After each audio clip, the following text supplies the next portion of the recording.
English vocabulary was highly influenced by French after the Norman invasion in the 11th century and the subsequent control of England by the Anglo-Normans. But there's one more piece of the puzzle. English was also highly influenced by Old Norse after Viking invasions and Danish and Norwegian settlement in the 8th, 9th, and 10th centuries.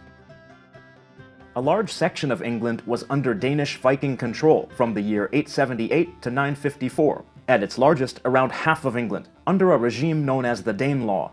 Both English and Scandinavians lived in the area of the Danelaw, and through extensive interaction and intermarriage, the culture of the area became heavily Scandinavian influenced. And of course, there was contact between their languages, Old English and Old Norse. After the English reasserted control over this area, the culture of the area remained heavily Scandinavian influenced, and Danish attacks against England continued. There was even a period of 26 years, from 1016 to 1042, when the Danes controlled all of England. This period of Viking influence continued until the Norman invasions, which began in 1066. The exact linguistic situation of that time period is not known, but we know that Old English and Old Norse were closely related. Before the Viking invasions began in the year 793, the Anglo-Saxon tribes had arrived from across the sea between the 5th and 7th centuries.